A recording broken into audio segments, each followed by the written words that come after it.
Cam actually shared with us that he had a very similar car key conversation with his father, and that his sister has sort of Okay. been monitoring that. So Okay, I'm glad to hear someone else. I'm not the only one. Maybe some people don't have cars, so I always forget. Sometimes in other cities, people don't. I'm in California. All we have are cars. We just have a lot of cars. Um, I I remember seeing my grandfather. My dad had to have that conversation with my grandfather because he got in a car accident, and he would Oh, always drive it, and it was like it was a bad accident. Luckily, no one was yeah, hurt, but like it was like he could have killed somebody. It was right, really right. shocking and scary. But now Well, I'm dreading the day that I have to do the same to my dad because I exactly. he's always been a good driver and he's proud of cars and all this kind of stuff. And that's going to be a brutal one.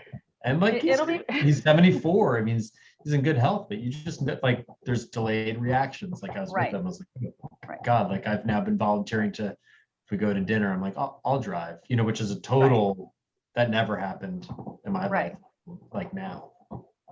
And there's so much that I could say on this, but definitely it's one of those things to think about. And as I say, it's that kind of thing, these very difficult conversations, and always thinking about how it is for your parents. But then there's also, I can't just stand by. I couldn't stand by and just say, yeah, Dad, go on up to Starbucks. Couple people, whatever. I had to say, whoa, Dad, think about this. Um, Another unique thing in the sandwich generation is you are juggling children and parents, right?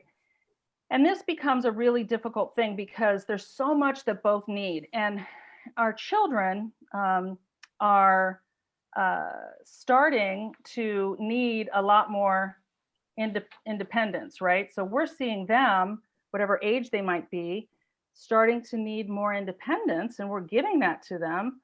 And our parents are losing independence.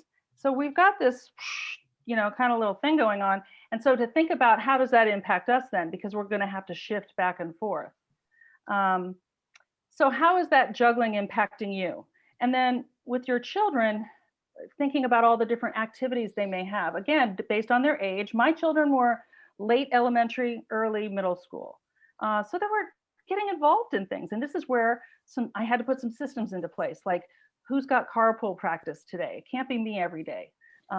Couldn't be my husband every day. So what are the things we can do to make sure that the kids are taken care of and they've got their needs met?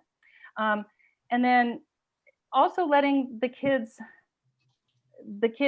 friends, parents know, our neighbors know, hey, this is what's going on. And so, I'm going to take them to practice today, but hey, listen, I just got a call. My dad might be headed to the emergency room. Please let me know if you can pick them up. It's just making sure you're covering all those what ifs that might come up. And it's hard because we're not thinking about that all the time, right? This was supposed to be the time. I mean, I was used to my parents being my free babysitters, and it was great. Now it was like I'm having to find them care. And in this is that whole juxtaposition, right? The developmental process. And one of the things that occurred to me is, so we're seeing decreasing independence with our kids. I mean, with our parents, with our kids, we're increasing independence. But here's the thing: we've all been kids, right? I could relate to middle school struggles my son was having. I could relate to different things that were happening for my kids because I'd been one before, right? I'd gone there, done that. I haven't been an aging parent before who was now needing diapers, now not being able to move about the house without a walker. I mean, our sensitivity level is from the outside on that end of the spectrum. And so we have to kind of think about what it might feel like for our parents, and that might guide our communication. Family dynamics are a real difficult thing in the sandwich generation. It really exacerbates what might already be there in child rearing, right? We come from a family of origin that may or may not have been a great positive experience. And so suddenly when mom and dad, or mom or just dad, are failing in health, and there's decisions to be made, maybe those sibling issues start to percolate up, and you have to deal with them on some level, right? Now, I've talked to many people, and some people said this brought out the best in people, but many people said it did not. So I was lucky, but it wasn't without strife, right? There were times when my brother or my sister might disagree with something that I was choosing to do. And I finally just had to say, listen, I'm the one that's here. You guys are 2,000 miles away. You got to trust me. And I need you to trust me. And I need you to give me that backup support. If I need your counsel, I will ask you for it. But if I'm not asking for it, please don't second guess everything I do, because I don't have time. I don't have time for that. So it was having those really frank conversations with my brother and sister.